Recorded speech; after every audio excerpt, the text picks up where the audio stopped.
Empor 2025, viti I trajnimit dhe I fuqizimit shpirtëror. Ne jemi në serin ton Empor që flet për intimitetin me Zotin dhe sot do të hymë në këtë temë, duke dëgjuar zërin e Zotit. Si thua ti? Duke dëgjuar zërin e Zotit. Sepse të flasësh është më e lehtë. Por kush e di se gjërat ndryshojnë kur flet Zoti? Ti mund të flasësh, të kërkosh, të hapësh zemrën, por kush e di që kur flet Zoti gjithçka ndryshon? Gjithçka ndryshon perfekt. Kam nevojë për 2 vullnetarë që t'ju tregoj pak si ndodhin gjëra. Nuk do t'ju bëj keq. Eja, po të them, eja këtu, eja. Ti dhe Stefano. Kush do të bëj Zotin dhe kush do të bëj personin? Hajde, bëje ti Zotin sot. Ti ulesh, ti je qenia njerëzore.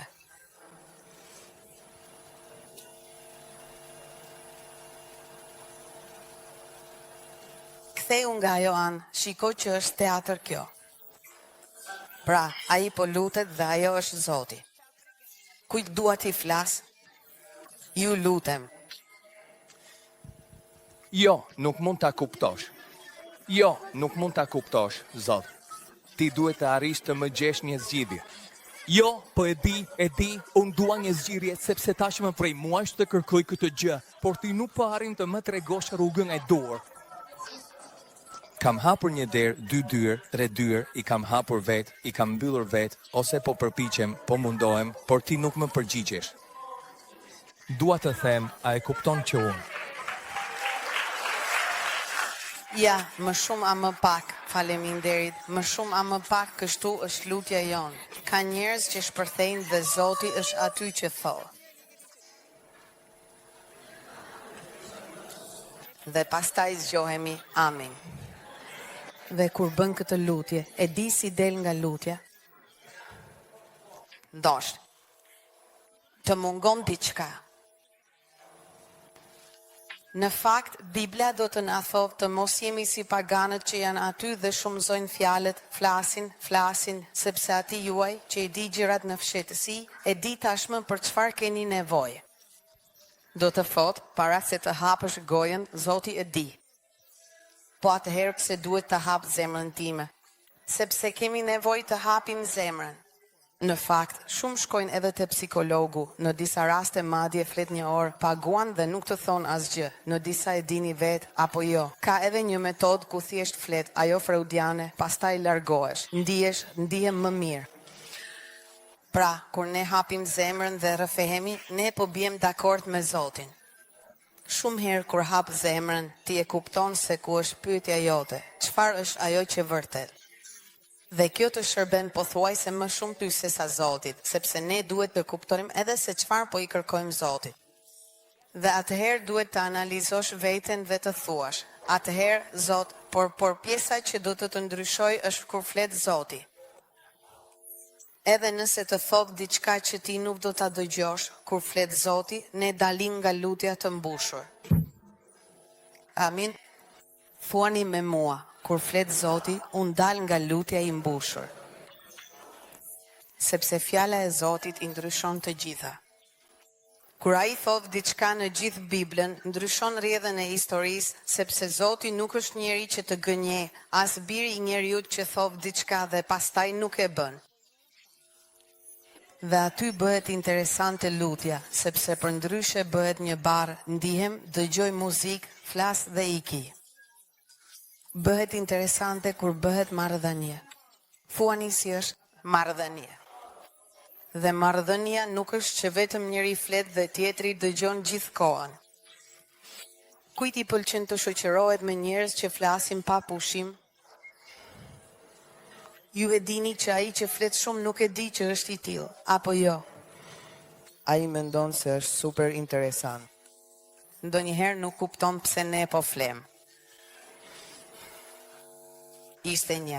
Më vjen keq që më erdhi ndërmend vetëm tani, por ishte një skeç që e gjeta një herë në internet për. Quhet Jonathan Nem, ishte një komedian që e tregonte në live tipin që flet pa fund. Nëse e gjej, do t'ju a tregoj. Në thelb është ky që tregon historinë e tij. Në fund tregon orën, do me thënë njerëzit janë larguar nga live, ai është ende aty dhe pastaj thot, ajo që doja të thosha. Thot që nuk e kupton, kjo gjë quhet mungesë e inteligjencës sociale. Sot i kanë vënë emër atij që flet pa pushim, do me thënë nuk e kuptoj që jam i tepërt, nuk e kuptoj që po bezdis. Dhe inteligjenca sociale të bën të kuptosh kë ke përballë. Pra, nëse po flas dhe shoh që njerëzit më thonë, të paktën duhet të them, ndoshta duhet të shkurtoj, apo jo. Dhe këtë mund të zgjerojmë, predikimi nuk është për këtë, por ndonjëherë keni edhe njerëz pranë jush, të gjithë jemi në adhurim. Dhe të gjithë mund të këndojmë në ndush si të duam, sepse nuk ka askën.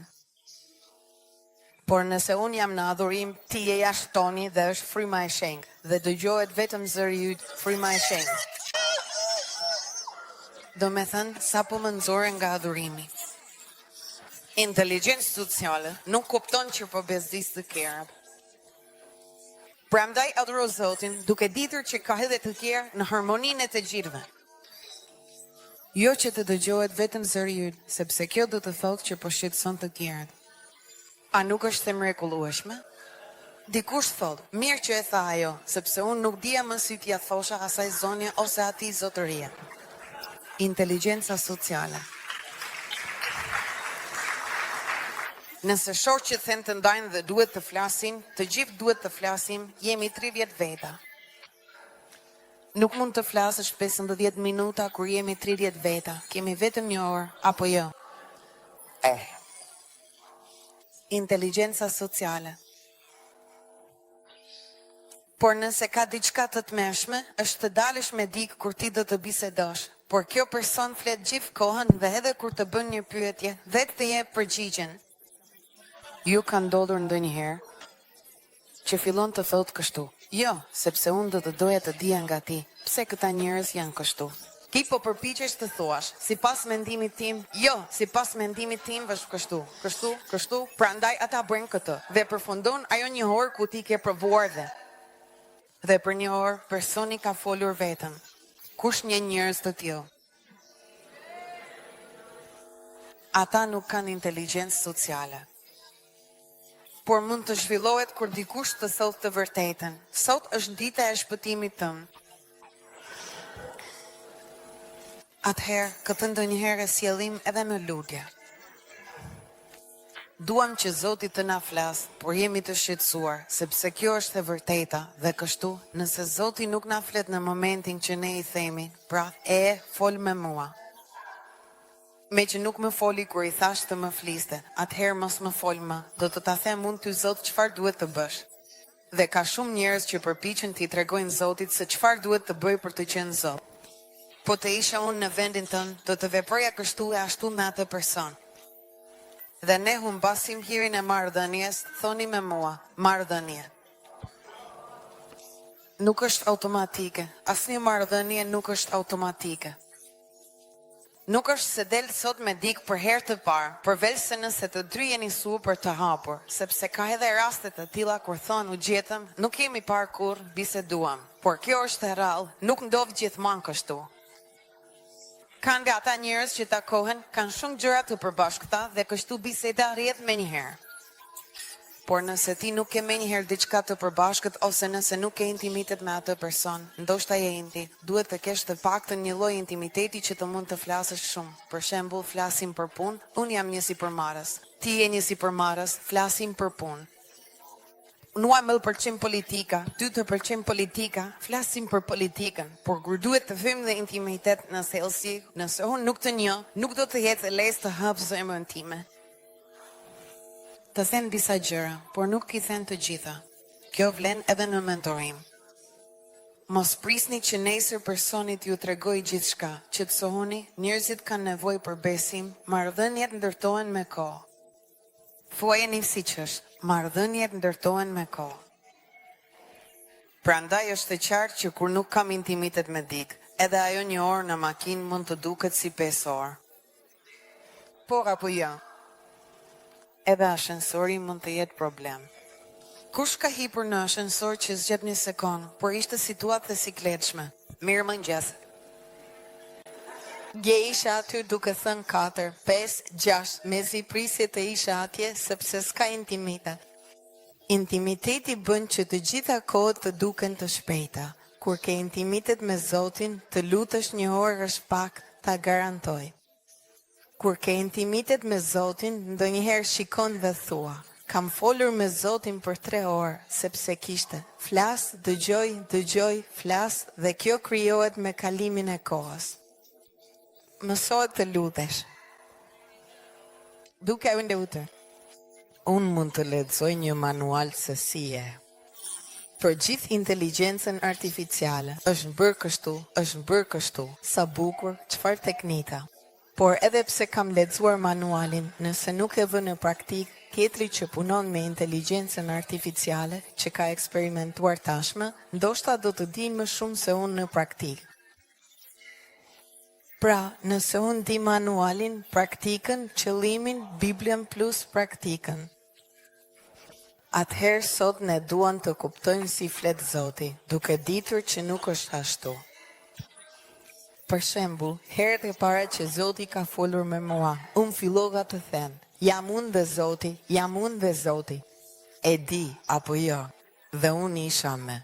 Isha adoleshent në këtë grup, po luteshim dhe Zoti më jep një fjalë profetike, një fjalë urtësie dhe më thot kështu, thuaj atij burri, që ishte pas meje dhe unë pata një vegim, një zemër, shija këtë zemër që bënte kështu dhe Zoti më thot, thuaj atij burri të mos shqetësohet sepse gjithçka do të shkojë mirë me zemrën e tij. Dhe unë filloj të them, imagjino, isha 14 vjeç, ai ishte një i moshuar. Çfarë ti them këtij zotërie? Është e drejtë, e gabuar, jam unë, nuk jam unë. Dhe zemra, ishte hera e parë që Zoti më fliste. Shija këtë zemër, këtë imazh. Atëherë zemra ime filloi të rrite kështu sepse nuk po arrija dot dhe thosha. Nëse nuk e them, po i bindem apo po i kundërshtoj. Çfarë të bëj? Derisa mora guximin dhe shkova te ky zotëri dhe i thash, shiko, kam pasur një vegim të një zemre, ndoshta nuk do të thot asgjë, sepse duhet të jemi të përulur kur nuk dim, themi. Unë pashu këtë, unë mora këtë fjalë. Bëj me këtë fjalë çfarë të duash, ndoshta nuk është nga Zoti, ndoshta është nga Zoti, isha krejt e hutuar. Dhe ai më thot, nesër kam një ndërhyrje në zemër. Dhe unë isha kështu e dija që Zoti më kishte folur. Adoleshente, imagjino, plot me Zotin, po thuaj se Zoti vet. Kështu që ndonjëherë filloj të dëgjoj një fjalë dhe them, ndoshta është Zoti. Është si të mësosh një gjuhë. Fillon me disa fjalë, atëherë telegjurnale është si ajo që quhet tek ne dhe fillon të bësh krahasime dhe fillon, atëherë ajo do të thot këtë dhe fillon me një fjalë, me një frazë. Në fillim duket e vështirë e pakalueshme. Kush e ka përjetuar këtë, kush ka provuar të mësojë anglisht, thot, sa e vështirë, është shumë e vështirë në fillim. Pastaj kupton një fjalë, pastaj 2, pastaj 3, dhe në një moment flet rrjedhshëm dhe as nuk e kujton më sa e vështirë ishte gjuha. Ja, gjuha e Zotit është e njëjta gjë. Por kur një fëmijë lind në një shtëpi ku flitet anglisht dhe e sheh në moshën 2 vjeç që flet anglisht më mirë se ti që je 40, pak të djegë apo jo. Sepse ai është rritur në një ambient ku gjithmonë ka dëgjuar atë gjuhë. Prandaj është më e lehtë që fëmijët të mësojnë kur rritesh në një ambient shpirtëror, ku mamaja, babai përdorin atë gjuhë, sepse Zoti më tha, sepse Zoti na tha të bëjmë këtë, sepse Zoti na tha të mos e bëjmë. Do të shohësh që fëmia yt në 4, 5 vjeç do të dëgjoj Zotin. Më kujtohet vajza e një shoqes sime që ka qenë edhe pastori im vite më parë, që ishte 4 vjeç, quhej Natalia, dhe ajo i thoshte mamit, mami, mbrëm më erdhi një frikë, ndjeja gjëra në dhomë, por pastaj fryma e shenjtë më tha, merr autoritet dhe unë thash, në emër të Jezusit, frikë, largoju prej meje. Dhe faleminderit më iku frika. Unë e shikoja dhe i thosha, sa vjeç je? 4, më tha. Dhe unë thash, po pse unë kur nuk i mbaj mend numrat deri në 4? Po pse unë kur nuk i mbaj mend numrat deri në 4? Po pse unë kur nuk i mbaj mend numrat deri në 4? Pse? Sepse ajo ka mësuar është rritur në një ambient shpirtëror. Për të është e thjesht, kam pasur një vegim, Zoti ma ka thënë, profetizojmë për prindërit. Babi, Zoti më ka thënë një fjalë për ty, më ka thënë kështu e ashtu për punën që ti thua. Është rritur në atë ambient. Por këtë arsye dhe është shumë e rëndësishme që fëmijët e tu të marrin pjesë në kish dhe që edhe në shtëpi të shohin që ti je një person që lutet, sepse nuk mund të mësosh të lutesh vetëm këtu. Prandaj lutuni me ta, bëni atë gjën që quhet adhurim familjar. Pra një ditë ku lexoni Biblën së bashku, ku rrini bashkë dhe ku ti u sjell fjalën e Zotit, edhe atij më të voglit. Sot e sjell ti fjalën e Zotit, ndoshta do të thot plot budallallçe, por nuk ka rëndësi, sepse Jezusi, sepse është gjigant, bravo. Atëherë luftojmë me gigantin dhe po mëson një gjuhë. Por kur je i rritur, sa më e vështirë është të mësosh një gjuhë, sa më shumë rritemi. Shumë më e vështirë. Kur e mëson një gjuhë që i vogël, nuk e as theks. Kur e mëson një gjuhë si i rritur ose ke një vesh muzikor, e dini që veshi muzikor është ai që dëgjon. Kush e di që kur një person është i shurdhër, stonuar, problemi nuk është te zëri i tij, por te veshi i tij, sepse personi riprodhon atë që dëgjon. Pra, ai që është i shurdhër, stonuar, nuk dëgjon në mënyrë të përsosur, veshi i përsosur. Në fakt, shumë muzikantë kur flasin një gjuhë tjetër, flasin pa theks, sepse kanë një vesh të mirë, ndoshta nuk e din të gjithë gramatikën, por shqiptimi është i mirë. Dakord? Pra, është shumë i rëndësishëm ambienti. Nëse ti nuk di një gjuhë, mund të ndjekësh një kurs të asaj gjuhë, apo jo. Kush e di, mund të shkosh në një klasë me 30 veta, ose mund të bësh mësim 1-për-1. Si mëson më shumë? 1-për-1. Për këtë arsye është e rëndësishme të kesh një mentor, një person që të ndihmon të ecësh përpara për të dëgjuar gjërat e Zotit. Por nëse unë udhëtoj dhe them se po shkoj në një vend ku të gjithë flasin atë gjuhë, cila është mundësia që ta mësoj atë gjuhë? Shumë më e lehtë. Për shembull, unë gjuhët që kam mësuar në vend që të paguaja për një kurs, kam shkuar atje. Doja të mësoja frëngjisht, shkova në Kanada, doja të mësoja anglisht, shkova në Shtetet e Bashkuara. Italishten e kam mësuar në Itali, spanishten e kam mësuar në Spanjë. Pse? Sepse besoj që kur nuk ka askën që njeh gjuhën time, unë përpiqem më shumë të përshtatem me gjuhën e tjetrit. Amen. Prandaj të shoqërohesh me njerëz të Zotit, njerëz që luten, njerëz që dëgjojnë Zotin, njerëz që kanë vizion, mund të ndihmojë absolutisht të kuptosh më shpejt zërin e Zotit. Por mbajeni mend, është një gjuhë shpirtërore, por ai flet. Sot do të kuptosh një fjalë, 2, 3 dhe pastaj këtë vit ku po stërvitemi. Në lutjen personale, por kur lutesh. Hyr në dhomën tënde, mbyllë derën, fol me atin tënd që është në fshehtësi, ati që shen në fshehtësi do të shpërblej. Matthew, ti je 6 vjeç. Atëherë, ne po stërvitemi për çfarë? Të kalojmë kohë me Zotin dhe duhet të hyjmë në dëgjimin e zërit të Tij. Amen. Kur Zoti flet, gjithçka ndryshon. Tani do të shohim disa mënyra se si Zoti flet.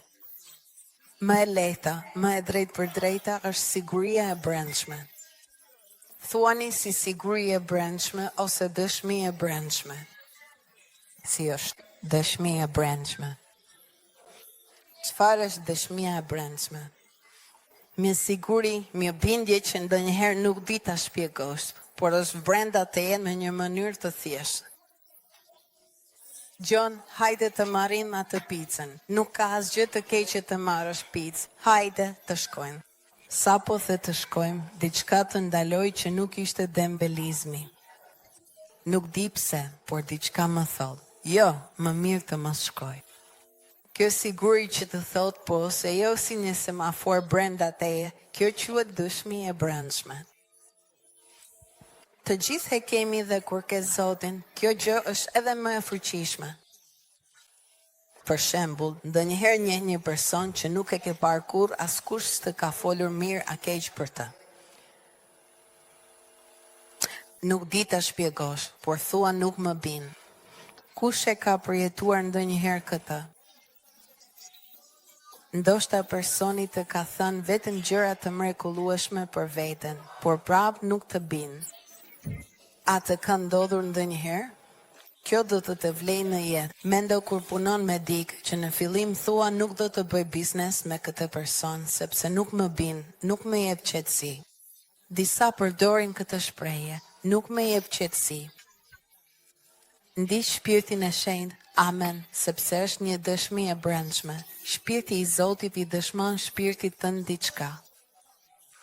Dëshmia e parë e brendshme që kemi e pam javën e kaluar te Romakëve 8, nga vargu 14 deri te 16, ku thuhet se Zoti na ka dhënë një shpirt birësimi që dëshmon brenda nesh se ne jemi fëmijë të Zotit. Një siguri e sheh që dëshmon brenda nesh se ne jemi fëmijë të Zotit. Ne therasim, a bëhet? Në rregull, kjo dëshmi. Le të shohim këtu te Gjoni 5, 10, 12. Gjoni 5, 10, 12 thot kështu. Kush beson në birin e Zotit ka këtë dëshmi në vetvete. Ku është kjo? Është një bindje brenda meje. Kush nuk i beson Zotit e bën atë gënjeshtar, sepse nuk i beson dëshmisë që Zoti i ka dhënë birin të vet. Dëshmia është kjo, Zoti na ka dhënë jetën e përjetshme dhe kjo jetë është te biri i tij.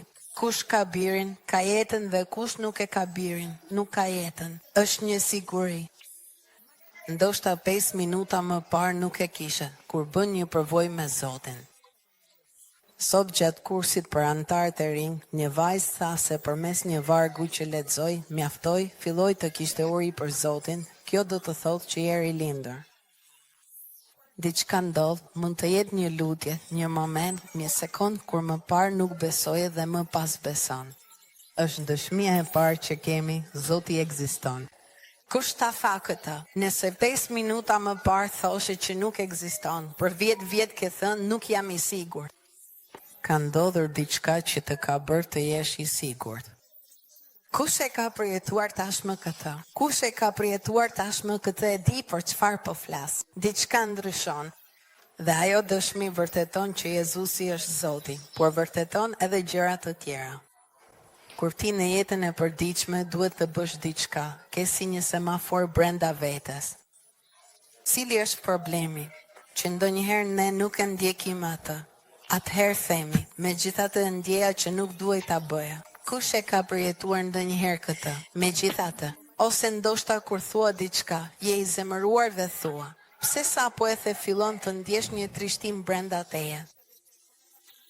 Nuk duhet ta thosha këtë gjë, ose ndoshta nuk duhet t'ia thosha këtë gjë asaj personi. I the një sekret që nuk duhet ta tregoje dhe fryma e shenjtë tha.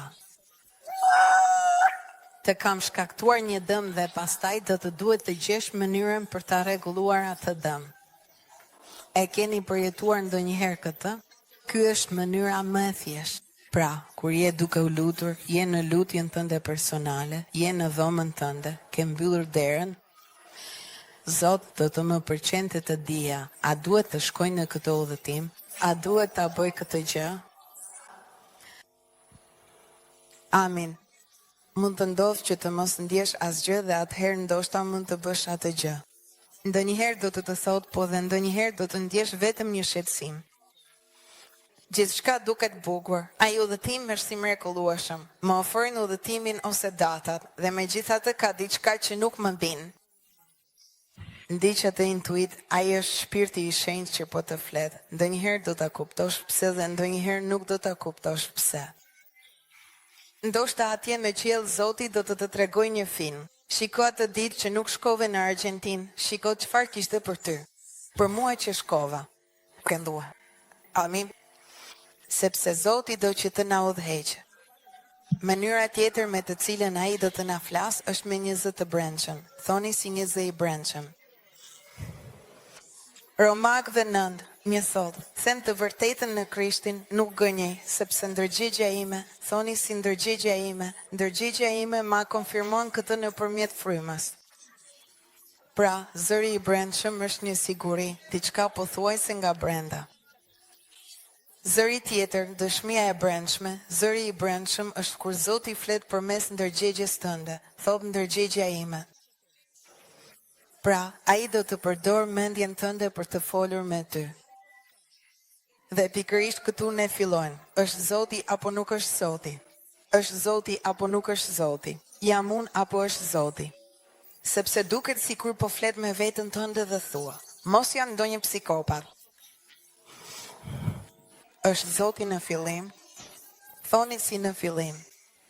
Je i hutuar nëse Zoti nuk është Zoti. Sepse ngatërohet me zërin tënd. Ne kemi një zë të ndërgjegjes apo jo? Ku duket sikur të thotë, si filloj të kuptoj që është Zoti. Sepse ndonjëherë do të thotë gjëra që ti kur nuk do t'i bëje apo do t'i thoshe. Ndonjëherë ja aty dhe thua, Zot, unë nuk di si ta fal këtë person. Pastaj pse një person është kaq i keq dhe ai të thotë, kërko falje ti. Dhe ti thua, unë jo. Dhe thua, s'ka si të jetë që unë që po i them Zotit se dua të vras bik, ti them vetes kërko falje, është një zë që bie ndesh me ndjenjat e mia. Dhe ti thua jo, por nuk arrin do të thuash jo, sepse e di që Zoti të ka folur dhe duhet ta bësh. Disa ditë më parë po lutesha te Navidlio dhe Zoti më foli, dhe unë isha aty duke thënë, nuk është e mundur, jo, këtë gjë jo. Foli për disa gjëra për kishën, unë jo. Dhe ishte Zoti, sepse unë kur nuk do t'ja thoja vetes atë apo t'i jepja atë strategji neve, sepse Zoti është Zot, zëri i ndërgjegjes. Këto dy zëra, dëshmia e brendshme dhe zëri i ndërgjegjes, janë më të zakonshmet për pothuajse të gjithë besimtarët. Është aty ku bëhesh mit me Zotin, ku i thua, Zot, po e di atë gjë. Është përmes ndërgjegjes tënde, kështu që në fillim të duket sikur je vërtet i çmendur. Sepse përmes zërit tënd ai fillon të thotë, po të isha në vendin tënd, do të bëja këtë gjë tjetër. Por pse? Por si? Një herë në një moment të vështirë kur isha plot dyshime për vdekjen e një personi, isha jashtë shtetit dhe qëndrova për 5 orë në një plazh me një kutiton që e kisha marrë me vete, sepse mendoja të kthehesha në shtëpi për të ngrënë. Dhe Zoti ma shpjegoi për 5 orë vdekjen, pse ai person vdiq, si ndodhin gjërat jetën e tij. Unë dola që isha ulur e shqetësuar dhe dola sikur isha në qiell. Kisa kuptuar, kisa marrë vesh. Dhe dukej sikur flisja me veten time. Sot e di që nuk jam unë ajo që flas me veten time. Edhe sepse para Zotit të gjithë ne flasim me veten dhe nuk dalim të shëruar. Ndonjëherë dalim më keq se sa kemi hyrë. Pse themi, pse atëherë s'ka Zot, atëherë pse si kur. Kjo zë të sjell paqe. Dhe jo vetëm të çliron nga peshat e çmendura. Ja, kur ke një marrëdhënie të shkëlqyer me Zotin, dije që nuk do të kesh më nevojë. Më vjen keq për psikologun, nuk do të kesh më nevojë për ta. Ata janë të shkëlqyer derisa ende nuk njeh shumë mirë zërin e Zotit, por kur ta njohësh shumë mirë, ata bëhen më të varfër.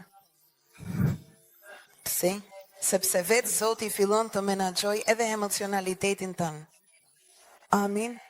I mrekullueshëm.